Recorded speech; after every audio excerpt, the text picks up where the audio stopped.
Okay. Okay, so we're doing Parshas Tetzaveh this week. Okay, so I'm going to start with the poem and we'll take it from there. Welcome to everybody. Okay, so this week is Parshas Tetzaveh, but after Parshas Tetzaveh comes Parshas Kisisa. And what Parshas Kisisa is known for is the sin of the golden calf. So in Parshas Kisisa, with the golden calf, the Yidden did sin.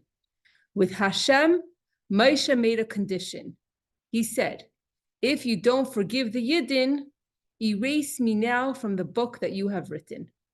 So in next week's Parsha, Moshe has a conversation with Hashem. And he says, if you don't forgive the Yidden for the golden calf, erase me from the entire Torah. Although the Yidden were forgiven, in Parshas Tetzaveh, Moshe's name, the Torah doesn't mention. Why is Parshas Tetzaveh, which comes before the sin, chosen between Parshas Tetzaveh and Moshe's request? What is there in common? So we have a few questions here. First of all, the end of the story was that the Yidden were forgiven. So it was a condition. If you don't forgive the Yidden, then erase you from the entire Torah. But since Hashem forgave the Yidden, should it apply that Moshe's name should be erased from the entire Torah? No, because the Yidden were forgiven. So the whole condition is the condition. It doesn't exist anymore. It's like null and void. It's null and void. Hashem forgave the Yidden already. But although Hashem forgave the Yidden, because what a tzaddik says is so powerful, even though the condition is null and void, even though the Yidden were forgiven, Moshe's words still had to.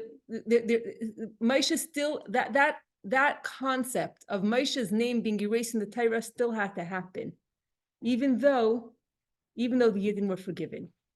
So comes one parsha, Parshas Tetzaveh, which is before you even know about this conversation. We're one parsha where Moshe's name, you will not find the name Moshe in the parsha at all. From the time that Moshe Rabbeinu was born, in every parsha, you have Moshe's name, besides for this parsha. The question is, why Parshas Tetzaveh? Why is Parshas Tetzaveh the one that's chosen to omit Moshe Rabbeinu's name, especially since you don't even know about the Chet Egel until next parsha? And second of all, everything in Torah has to be exact. There has to be a connection between Moshe's name being erased and the content of this parsha. What does it speak about in this parsha? It speaks about the Aharon kindling the menorah. It speaks about Aharon and all of his sons being inaugurated, being anointed to do all the service in the Mishkan or the Beis Hamikdash. And it speaks about, at the end, the Mizbeach HaZahav, the golden altar, which was used to bring incense in the temple. So there has to be a connection between Moshe wanting his name to be erased in the Torah and the content of this parsha. And we also have to understand why specifically this parsha. Okay, so first of all, we already learned a lesson that when a tzaddik says something, how powerful it is. But tzaddik gives a bracha. But tzaddik gives a bracha, how powerful it is, because it says tzaddik geizer v'akadosh baruch hu mekayem. If a tzaddik makes a decree, says this person must have a child, then it has to happen. That's the power of a tzaddik. If Moshe Rabbeinu just says, if, then erase me from the Torah, just doesn't matter that he said if. The fact that he said erase me from the Torah already has to happen. Okay. Moshe's name is omitted, it's true. But in many places in the parsha, Moshe is in full view. It doesn't say the name Moshe, but you know it's talking about Moshe Rabbeinu. How do you know it's talking about Moshe? For example, right in the beginning, the name of the parsha. What's the name of the parsha? Tetzaveh. What does Tetzaveh mean? Tetzaveh. What does Tetzaveh mean? The tough. But what is the tough in front of the word? Tzivu is a command. The tough in front of a word. We know diktuk. You know Hebrew. A tough in front of a word, what does it mean? Tetzaveh, what does it mean? What? To tell us. What is tetzaveh? A tough in the front. What is it? You should command. The name of the parsha is you should command. Who is you? Who is it talking about? It's talking about Moshe Rabbeinu. The name of the parsha is you should command. The first two words of the parsha, ve'ata tetzaveh, and you should command. Who is you?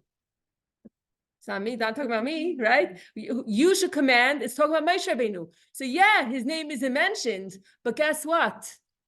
Guess what? It's all about him. It's all about him. So the name is omitted. But in many places in the parsha, Moshe is in full view. Moshe's name is omitted, it's true, but in many places in the parsha, Moshe is in full view. You shall command is the parsha's beginning. You refers to the essence of Moshe's being. There's a difference between saying you and your name. My name is for other people to call me. But as many times as you call my name and compared to essence, name is much more on the surface than your essence. A name is something that's outside of you. I don't use my own name for myself. Other people use my name to call me to get my attention, but other people can't touch my essence. My essence is only for me. Right, so my essence is inside, and my name is more external. My name is more external for the purpose of getting my attention by somebody else. I can't compare my name. The truth is also, if a person is in a faint, they say you should call their name or wake them up. So a name is somewhat connected to the essence, but relatively speaking, a name is more external to the person than his essence. So here we're getting an extra benefit. We're supposed to lose out. Moshe's name is erased, right? So we're supposed to lose out and not have Moshe's name, and instead we have the opposite. You don't have Moshe's name, but you have something much greater. You have his essence. Va'ata tetzaveh, and you should command. You have the you, which means essence, and that is far greater than a name. So now we're kind of stuck. Not only isn't this a punishment, right? That Moshe's name is omitted, but rather we have even a greater advantage that we have the essence of Moshe in the name of the parsha and throughout the parsha. Why is Moshe's request to erase me actualized with the word you, which is much greater than using the name of Moshe Rabbeinu? He asked to be erased. And what happened? We have the word you. And that's why I was thinking, what title to how to title this class? And the title is you. That's the title. Because you is the word, is the result. The result of Moshe asking to be erased. What was the result? The result is one word, you. That the essence of Moshe is in this parsha. The request was erase me, and what did he get? You. That his essence should be in the parsha. Moshe's request was to be erased from the Torah entirely, which was his identity. For those who were detached from Torah, how could Moshe put himself in jeopardy? Okay, we say it's Torah's Moshe. We call the Torah Tzivulanu Moshe, right? The Torah is called on Moshe's name. Moshe was the one who brought the Torah to the Yidden. So Moshe's essence is Torah. That's his identity. That's how he identifies himself. What's one thing about Moshe Rabbeinu, that Moshe gave us the Torah? Every child knows that. So Moshe and Torah are one. So how could Moshe say, erase me from the Torah, erase me from my identity? For who? For who? For people who were detached from the Torah. What does it say in the Torah? Don't make for yourself an idol. Don't bow down to idols. And what happened? Came some Jews and they made themselves a golden calf, and they did just that. So for Jews who detached himself from the Torah, he is risking his identity. He's putting, because he's saying, if you don't forgive them, then erase me. He's risking his identity. He's putting himself in jeopardy. He's putting his identity in jeopardy for what? For people who detach themselves from the Torah.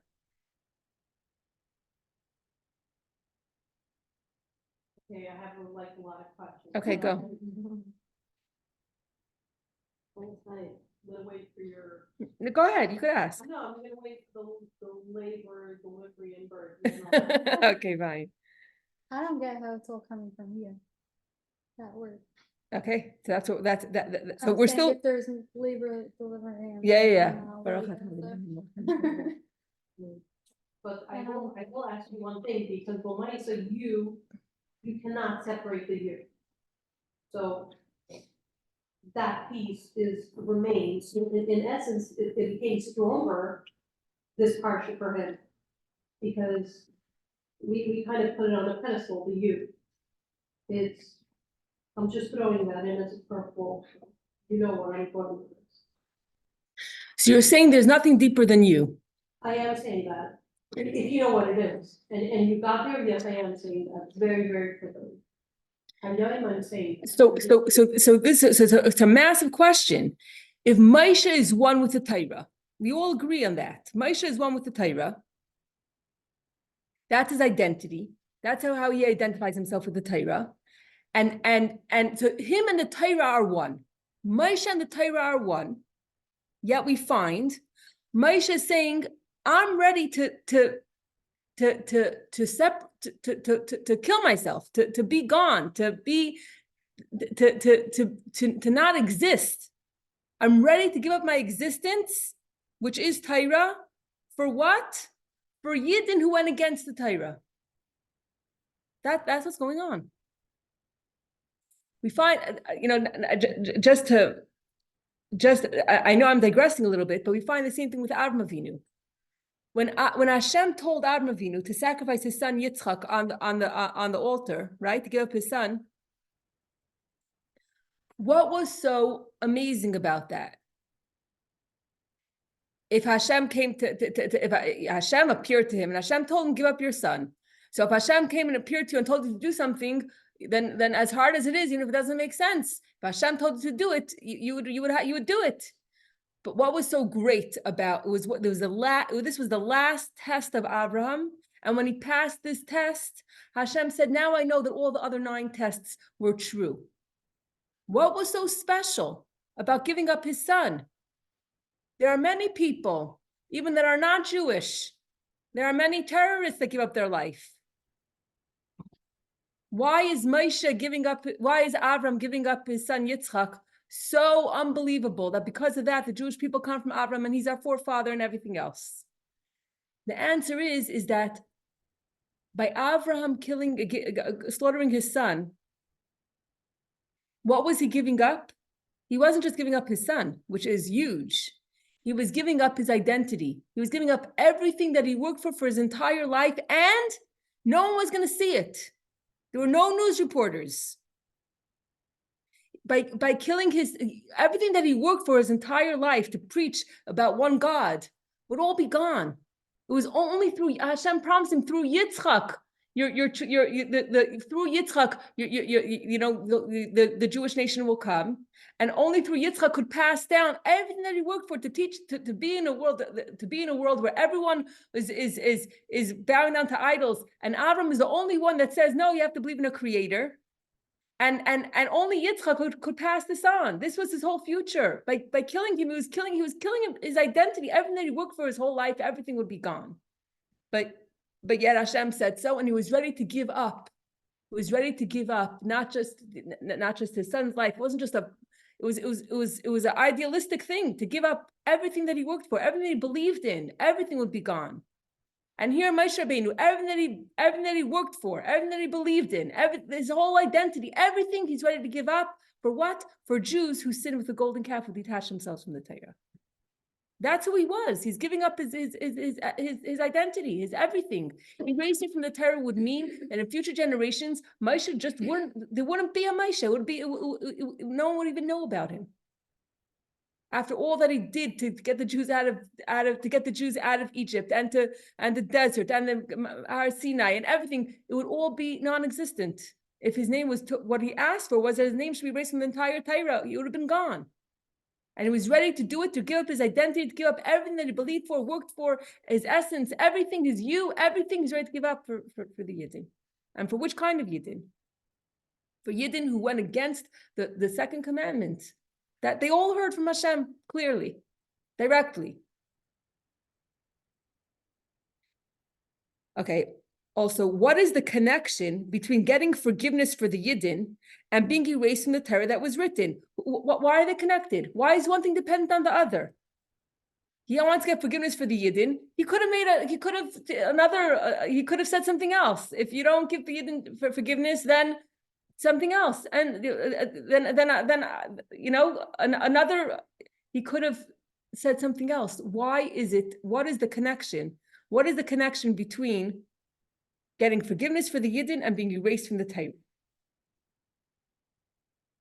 Okay, so Rashi says that Moshe wanted his name erased so that people shouldn't mention that he wasn't worthy of getting mercy for his nation. Okay, so Rashi says something very simple. Why does Moshe want his name to be erased? Because if the Yidden are not forgiven, then it's going to reflect badly on him, that he wasn't great enough to evoke mercy for them. So therefore, he said, if you don't forgive the Yidden, then just erase him from the Torah, because it's an embarrassment to me that I wasn't worthy of helping the Yidden. But don't we say that he was the most humble person? So that's a little bit egoistic. Oh, so does it make sense? I'm sure Rashi's greater than me, so- Okay, so we're gonna right. So it doesn't make sense that the faithful shepherd of the Yidden should worry about what someone's going to say about him. That doesn't make sense.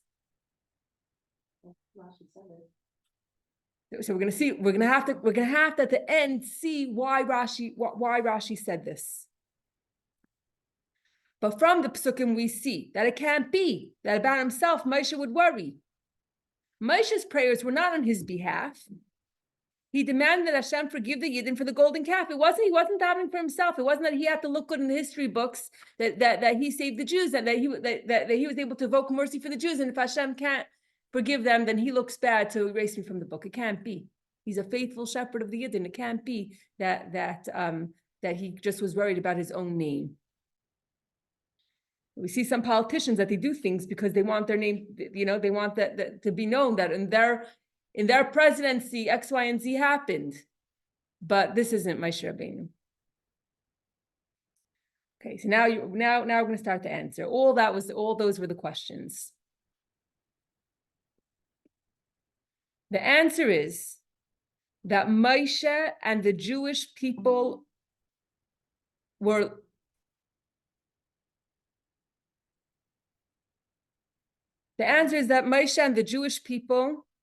literally a single entity. Moshe is the Jewish people, and the Jewish people are Moshe, says Rashi. Although Moshe was on the mountain and was removed from the golden calf entirely, the fall of the Yidden caused a fall for Moshe automatically. So Moshe and the Yidden are one. Where was Moshe Rabbeinu when the Yidden sinned with the golden calf? He was in heaven. He was on top of the mountain, learning the entire Torah to bring it down for the Jews. And what happened when the Yidden? So Moshe was not involved, not physically, not spiritually. He was not there. He was completely missing in action. He wasn't there at all when the golden calf was made. He was up in heaven. Yet, when the Yidden sinned with the golden calf, what does Hashem say to him? Lech reid, go down to the Jewish people. If the Jewish people, if they fell spiritually, then it affects Moshe automatically, even if he wasn't there. He was affected. I can take him out. He was affected automatically from the fact that the Yidden fell as a nation. Because Moshe and the Yidden, as much as Moshe is one with the Torah, Moshe is one with the Yidden even more. Between Moshe and the Yidden runs a deeper unity than the unity of Moshe and the Torah, which is so holy. So if you have a choice, if you have a scale, you want to measure what's greater, the unity of Moshe and the Torah, or the unity of Moshe and the Yidden, what is greater? The unity of Moshe and the Yidden. Why is this? The reason is because the same is true in the relationship between Yidden and HaKadosh Baruch Hu. What's greater? The unity between Hashem and the Torah, or the unity between Hashem and the Yidden? The unity between Hashem and the Yidden. And because the unity between Hashem and the Yidden is greater than the unity of Hashem with the Torah, therefore the same applies to Moshe Rabbeinu. That the unity of Moshe to the Yidden is great, the unity of Moshe with the Yidden is greater than the unity of Moshe with the Torah. Why is this? Although Hashem and his Torah are one, Hashem put himself into the Torah. Hashem, right? Although Hashem and the Torah are one, before the Torah, the thought of creating Yidden did come. What came first, the chicken or the egg? The Torah is only a manual, a book of instruction for who? For the Yidden. Hashem thought of creating the Yidden, and then only later did the Torah come about as a book of instruction, as a manual for the Yidden. So if there's a choice between Hashem being one with the Yidden or Hashem being one with the Torah, of course the Yidden come first.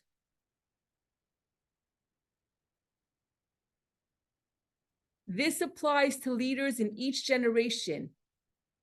Their connection to a Jewish jewel is greater than their connection to the Torah, which is the greatest tool.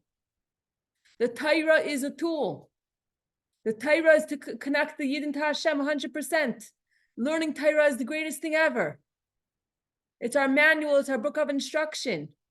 But every Jewish leader, and even a person who isn't the leader of the generation, but every person every teacher, every person that I'm going to take it even down to a teacher, a mother, a person. If you have influence on a student, on a child, what has to be greater? The child, the student has to be greater in your eyes even than the Torah. I know it's a bombshell.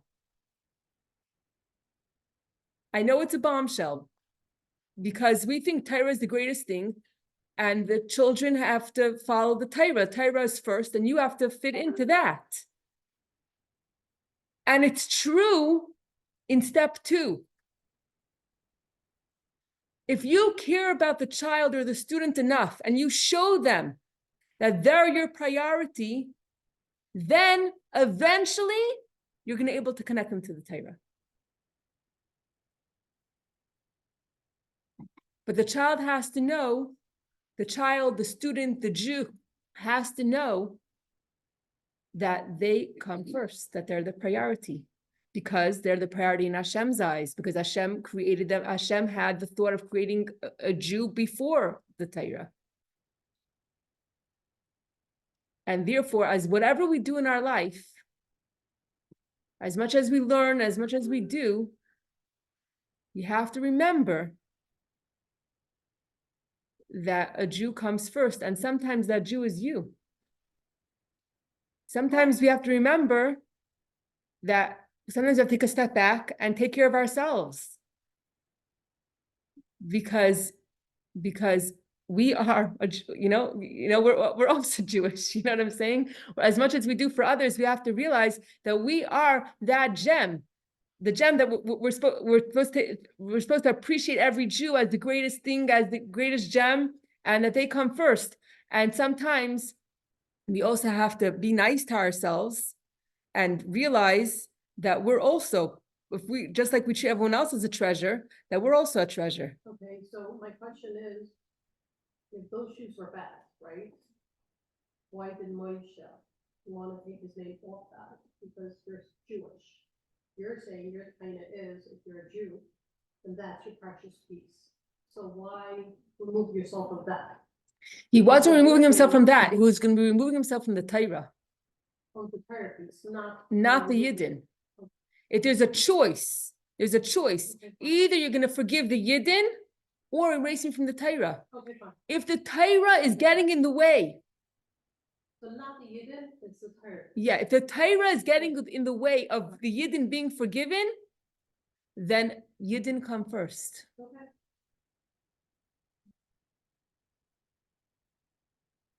Interesting that kind of applies to our lives. For example, I have not religious family, they invite them over for Shabbos, even though knowing that they're driving back home, for example. So just make a applicable- So again, the goal is that you invite your not religious family to your home, Oh, even if it's on Shabbos.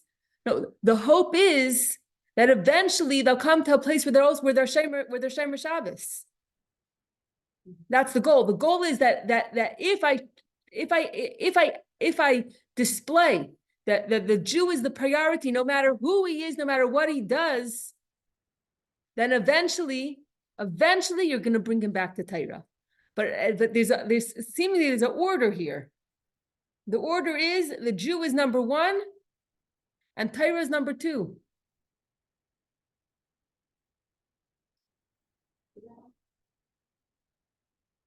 Very interesting.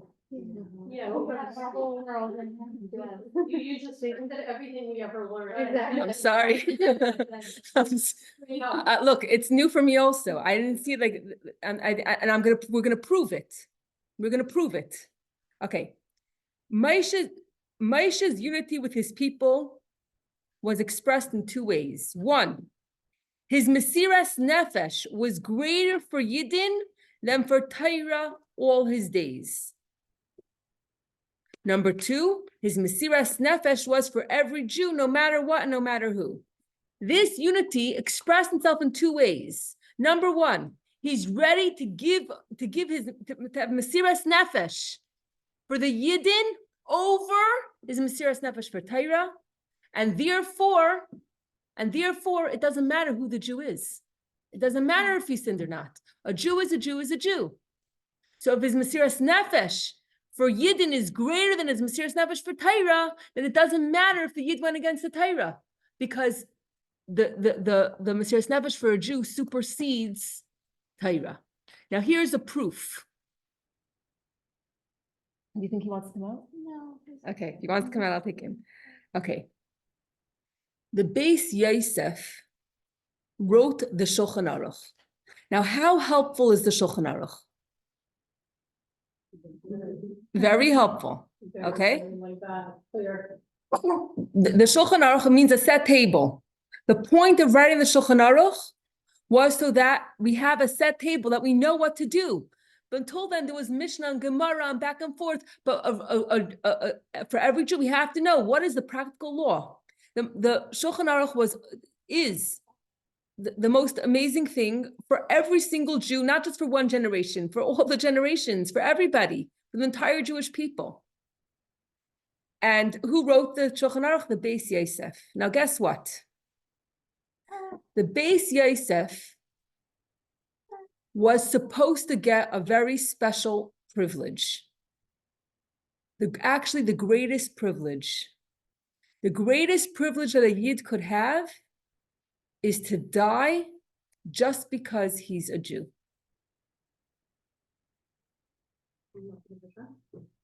To give up your life for Hashem, because you don't want to be disconnected for even a second. Like if you're asked, bow down to the cross, or I'll kill you. A Jew doesn't make a calculation. Let me just bow down to the cross for a half a second, and then for the next 100 years, I could serve Hashem. A Jew doesn't make that calculation because he doesn't want to be separated from Hashem for even an instant. So a Jew who's ready to die, to Mesiras Nefesh, to die for what? For the fact that he's a Yid, is the most greatest thing that a Jew could do. And because the Beis Yosef was so great, he was supposed to get this honor and privilege to be able to die just for the fact that he was a Jew. But unfortunately for him, okay,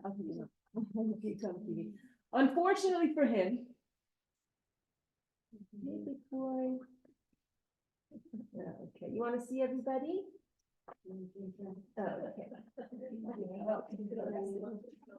Okay.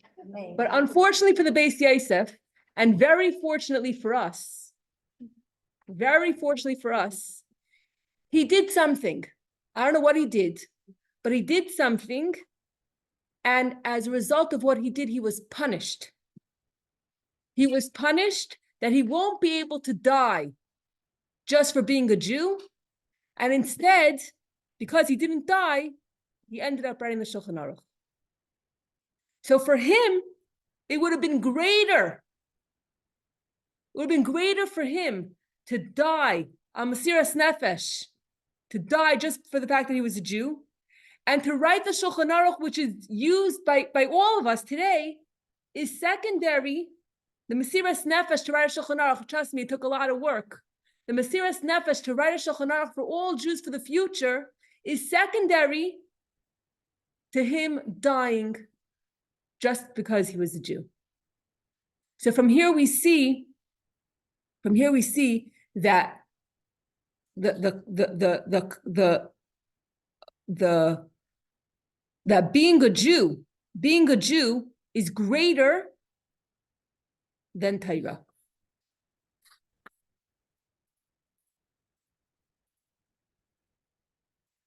Wait, how do you see that from the story? Being a Jew, Because the connection of a Yid and Hashem, that a Yid is ready to die just to be connected to Hashem, is greater than a Yid having Mesiras Nefesh to learn Torah or to write Torah or to. And he didn't get that. He didn't get the highest thing, which is to die, to have Mesiras Nefesh, to die as a Jew. He got something lower, which was that he wrote the Shulchan Aruch, which we all benefit from.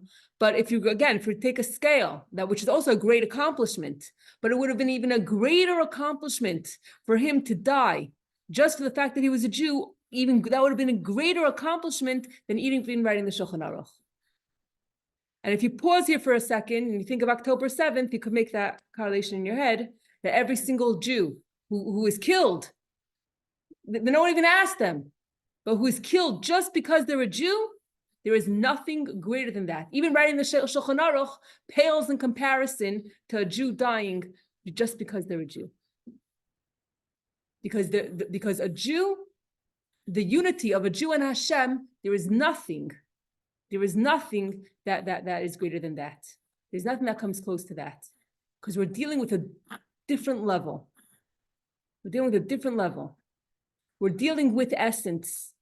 We're dealing with you. Torah has names of Hashem in it. Our neshama has names. Nefesh, Ruach, Neshama, Chaya, Yechida. Our soul has 5 parts, 5 names. But then there's the essence of a Jew, the essence of the soul that doesn't even have a name. It's above a name. And it's above the Torah that has Hashem's names. So when you're dealing with the essence of a Jew, it supersedes by far the Torah. Because the Torah is only a tool to help the Yid connect to Hashem. So if you have the Torah and you push away the Jew, then you miss the point. Yeah, I heard that. I mean, I'm someone that what people are talking, and on October 7th, they were like, after Hashem, not do Tahara, because they're so holy. Wow. So they were buried with their, because that's the essence of when you die after Hashem is so holy that you don't need to do Tahara. Wow. And they were buried with their bloody stuff. Yeah, yeah. Wow. I didn't share. That's because you're right, because they literally after Hashem. Wow. You don't need Tahara. Wow, I didn't know that. That's Yeah. incredible. And it goes for all the soldiers Yeah. that were killed in battle, every single one. You know, we only see this world. We don't see what, you know, where they're going. And it's, you know, we can't imagine the pain for the family and for the children and the wives, but somehow it's the greatest, it's the greatest, it's the greatest thing that for a soul, it's the greatest accomplishment.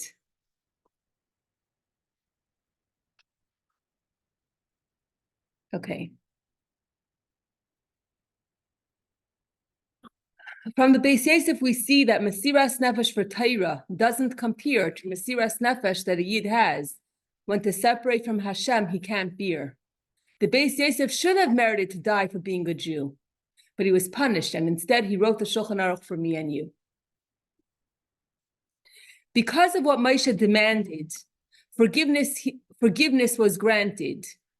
Because Moshe evoked the highest degree of unity between Hashem and the Yidden, who are as special as can be. So when Moshe made his demand and he said, you must forgive the Yidden, and I'm even ready to be erased from the Torah, this reminded Hashem, so to speak, that a Jew comes before Torah. Moshe is ready to give up his identity of Torah because a Jew is higher, and that evoked by Hashem, that Hashem should say, you know what, the Yidden come first. Even though they sinned against the Torah, the Yidden have to, we have to forgive the Yidden. The Yidden are the priority here. The Yidden come first. You can't destroy the Yidden because of the Torah. You have to forgive the Yidden and bring them back to the Torah. The connection between Moshe's request and Parshas Tetzaveh we can now understand. It begins with Va'ata Tetzaveh, and you, Moshe's essence, should command. Tetzaveh comes from the word tzavsa, which means to connect. Mitzvah. Mitzvah is a connection. Tetzaveh does Va'ata Tetzaveh, not just that you should command, it means, and you should connect. You, the essence of Moshe, should connect. Moshe's job is to connect all the Jewish people together as a single entity. So when you're talking about the level of you, of Moshe's you, of Moshe's essence, when you're talking about the level of Moshe's essence, on that level, Moshe's job is to connect all the Yidden and make them into one entity. Not one person is left out. All the Jewish people are one. And that is what Moshe Rabbeinu does as a faithful shepherd. His job is Va'ata Tetzaveh, you, the essence of Moshe Tetzaveh, not just literally, and you should command, but rather, and you should connect. The job of Moshe, from the level of essence, above Torah, could every single Jew, even if they sinned even if they sin against Hashem and they created the golden calf and served the golden calf, Moshe's role is to take every single Jew, the lowest of the low, and connect them with the Jewish people, bring them that all the Jewish people are one entity connected to Hashem. That's Moshe's job. Tetzaveh means connection. Mitzvah means connection. I shared the story about the Kinnos. I think I shared with everybody that I was at the conference for the Chabad Rebbetzins a couple of weeks ago, and this 14-year-old girl who was kicked out of Beis Yaakov, and she ended up in a Chabad high school in London, and she said that she thought that she had to choose between a good life and a Torah life, and she realized that Torah is a good life. And she said the most basic concept, that a mitzvah is a connection she never knew. That was the example, like the example that she brought to show how, to show how a whole new world opened for her. So this concept of the Va'ata Tetzaveh just doesn't just mean and you should command, but rather it means and you should connect. Moshe Rabbeinu's job is to connect and unite every single Jew together with Hashem, and not one Jew should be left behind. There are 5 names for the neshama, and there are names of Hashem in the Torah. Only when we rise above names and connect to the essence, the true you. The true you is Hashem. Only when we connect to the true you, which is Hashem. Hashem is the only truth. Can we all be united with HaKadosh Baruch Hu? So when you saw the title you thought that the class would be about us, about me and you. Not only the you, I'll just nurse it. The you is threefold. The you is threefold. The you is first, it's Moshe Rabbeinu. Tetzaveh, and you should connect, it's Moshe Rabbeinu. And Moshe Rabbeinu connects us to the true you, which is Hashem. And then we and who are we talking about? We're talking about me and you. We actually are talking about me and you. Because me and you, this is the purpose. This is the we're it's at. It's all for us. So me and you is the connection. The me and you is the connection. The me and you is the great. The me and you is the greatest connection. And that's Moshe Rabbeinu's job, to take me and you, every single Jew, no matter where they are, it doesn't matter that everyone has there are 2 Jews and 3 opinions. It doesn't matter. Moshe Rabbeinu's job is to take every single Jew, no matter who they are, no matter how low they are, how great they are, and connect them all with Hashem.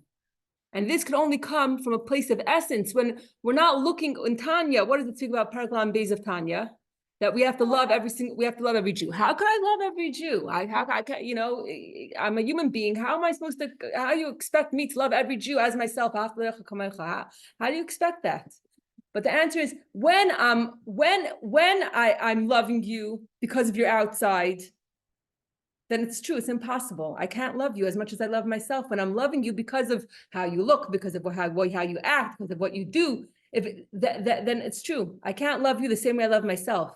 But if I'm able to look deeper and love you, not because of what I see, because of who you are, because of your essence.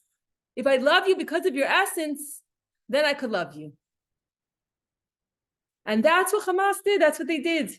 They revealed the essence. And that's how we're all united. When essence is revealed, what do we have? We have unity. When we look past, what is it? And then we become one. Absolutely. Okay.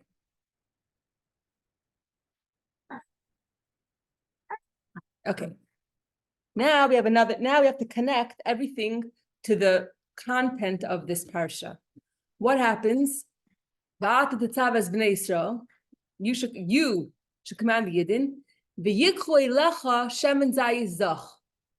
And they should take for you pure olive oil. Kasis lamar lahales ner tamid. And the oil has to be crushed. Pure olive oil for what? For the menorah. Who's lighting the menorah? Aaron is lighting the menorah. Why do the Jews have to bring the oil to Moshe? If Aaron is the one that lights the menorah, bring it directly to Aaron. Why do you have to bring it to Moshe Rabbeinu for? What is it? It's the same thing, yes. Now we understand why the oil for the menorah was brought to Moshe specifically. Because Aaron could only influence the Jews who were lamps, who were lamps already. The commandment is a lamp and Torah is light. But the core of every Jew, only Moshe could ignite. Aaron, Aaron is light, dealing with light. If you're a lamp, you learn Torah, you're a light. Aaron could influence you, empower you, have an effect on you, have a relationship with you. But if you're not a if you're not a lamp, if you have no wick, if you're not worthy, if you're not there yet, then Aaron can't help you. And that's why you have to bring the shemen, the oil. Who do you have to bring it to? You have to bring it to Moshe Rabbeinu. Because only Moshe Rabbeinu could ignite the core of every Jew. And that's why you have to bring the oil to Moshe. Okay, the poem stops here, but I'm going to just continue another little bit. I'm going to continue. This is why the rest of the parsha, the rest of the parsha, what does it speak about? Moshe preparing Aharon and his sons to do all the work? Why is Moshe involved in all these tasks that Aaron is going to eventually do? Because Moshe has to have a finger in everything. Because only he could influence every single Jew, no matter what, no matter who, because Moshe touches the core. Moshe is the leader of the generation, and his essence is connected to every single Jew's essence, and therefore, there's something that only Moshe could do. Moshe could pick up the people that are on the lowest level and connect them back to Hashem. That's Moshe's power. Moshe's power is the you aspect.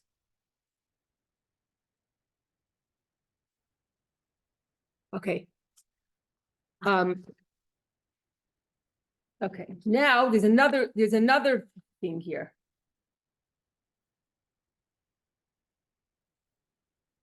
Okay, so basically Aaron could only affect the servants of Hashem who already have a connection. Who already have a connection with the menorah. But in order to impact all the Jews, in order for Aaron to be able to impact all the Jews, he needed Moshe to first prepare him and anoint him, etc.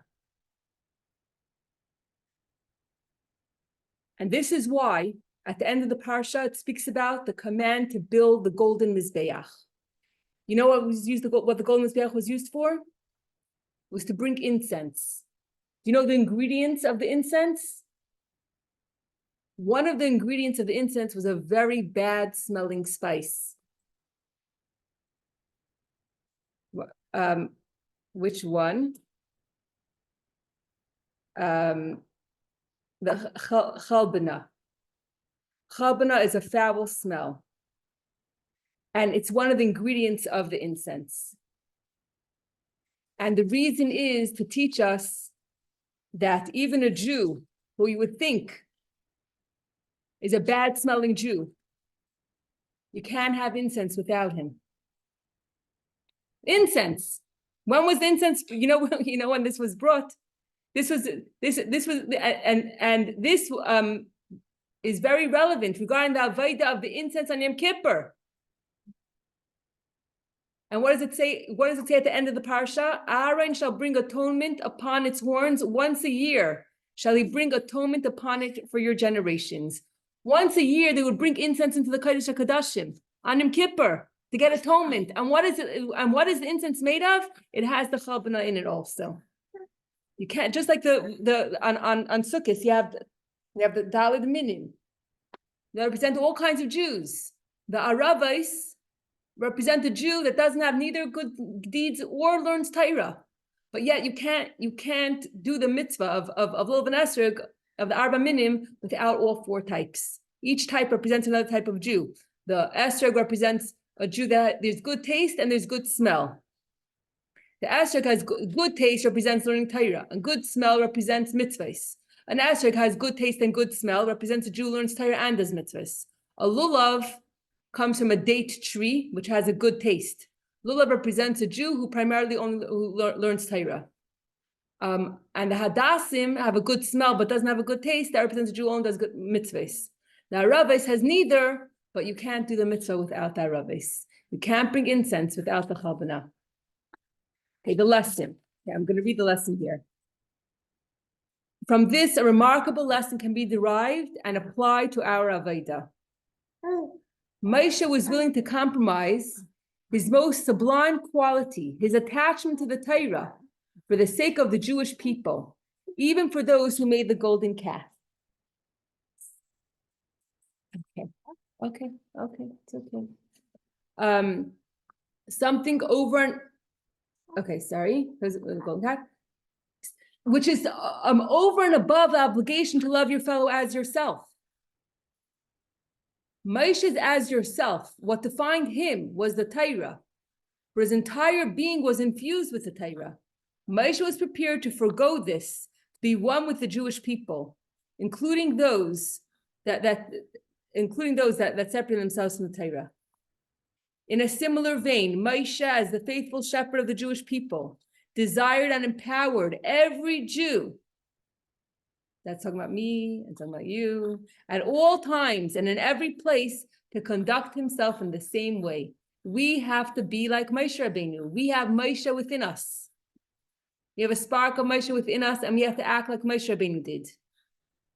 This was Moshe's complaint. If Hashem would not agree to bear their sin,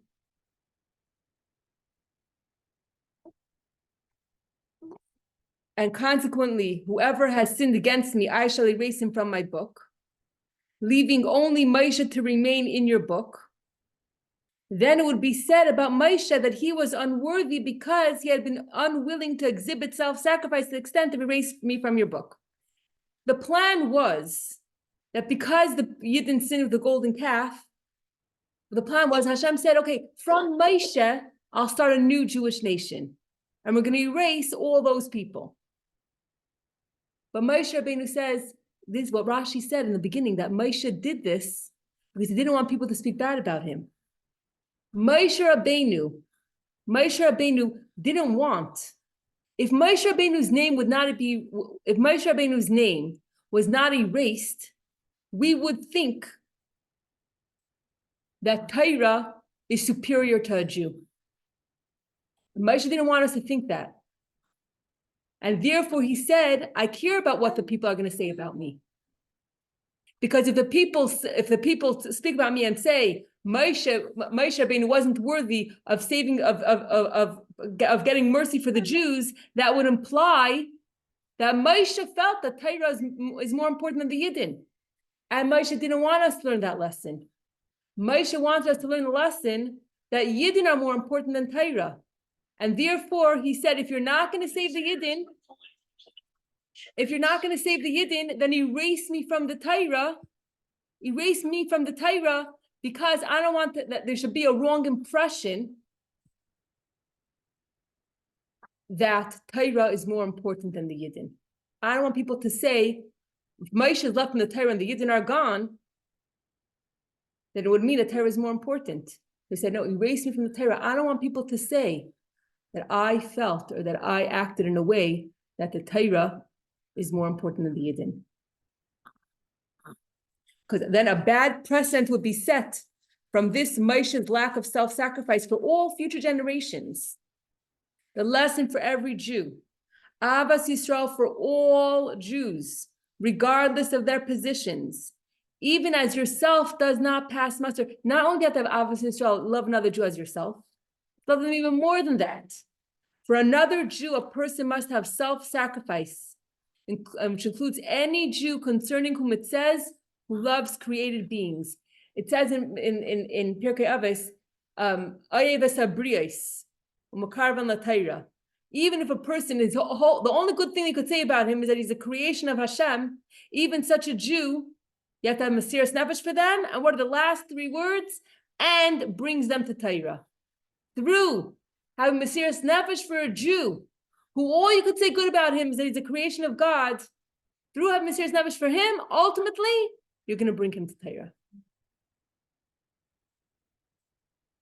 Okay, that's it.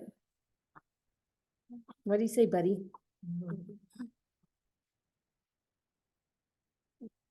Powerful stuff, huh?